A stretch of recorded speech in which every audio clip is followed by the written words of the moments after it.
Bumagal ang inflation rate sa bansa noong Mayo, pero hindi naman ito agad dama ng mga consumer. Kaya ang panawagan nila sa mga mambabatas, tigilan na ang bangayan at tutukan ang lagay ng ekonomiya. Yan ang agenda report ni Che Sulit. Nakakapanlumo para kay Adona ang usapin ng mataas na bilihin. Anya, mabigat na pasanin na pagkasyahin ng budget sa linggo-linggong pangkain.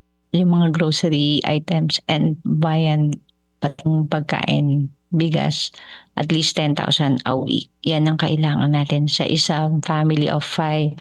Iniulat ng Philippine Statistics Authority na bumagal sa 6.8% ang headline inflation nitong Mayo mula sa 7.2% noong Abril. Ayon sa PSA, main drivers ng deceleration ang mas mabagal na pagtaas ng presyo sa transportasyon, pagkain at housing and utilities. Mas mababa rin ang final figures kumpara sa naunang projection ng Bangko Sentral ng Pilipinas na 7.1 hanggang 7.9%.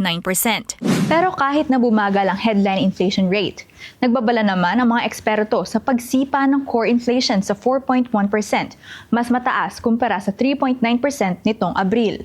Ayon kay economist Jonathan Rovelas, nananatiling mataas ang 6.8% headline inflation. Pero malaki ang hatak dito ng mga volatile at supply-side factors. Mas mahalaga raw tignan ang core inflation dahil ipinapakita nito ang underlying price pressures ng ekonomiya. Dito raw makikita kung pansamantala lang ang inflation, tulad ng taas-baba ng presyo ng langis o kung nagiging mas permanente na ba ang pagsirit ng presyo ng mga bilihin na may malaking dagok sa araw-araw na gastusin ng mga Pilipino. Kahit naiulat na bumagal din ang pagtaas ng presyo ng ilang food items, paalala ni National Statistician at Undersecretary Claire Dennis Mapa, mataas pa rin ang rice inflation. Sa 15.6% inflation rate, isa pa rin sa pinakamabigat na item sa consumer basket ang bigas ayon kay Mapa. At sa mga susunod na buwan, nagbabala rin siya sa posibleng epekto ng typhoon season at Super El Nino sa presyo ng mga bilihin at serbisyo.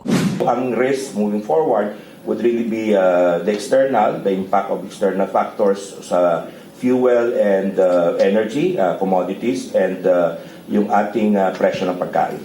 Dagdag ni Mapa, patuloy na sumasadsad din ang purchasing power ng piso dala ng mataas na inflation. Ang piso aniya ngayon, katumbas na lamang ng halos 73 centavos. Kaya may panawagan si Adona sa mga mambabatas. Do their job, hindi yung puro na lang sila bangayan. Ako, wala akong balak mag-retire ng maaga. Hanggang kaya akong magtatrabaho ako. So habang nagtatrabaho ako, nagko-contribute ako dito sa bansa na to. Giit ni Adona, mahirap magtipid lalo na sa pagkain ng pamilya. Kaya habang gipit na ang mga Pilipino, tuloy lang daw ang pagkayod para mairaos ang araw-araw na gastusin. Para sa agenda, Che Sulit, Billionaire News Channel. Manatiling nakatutok sa Billionario News Channel. Sumubaybay sa aming social media accounts at mag-subscribe sa aming YouTube channel para sa mga bago at eksklusibong balita.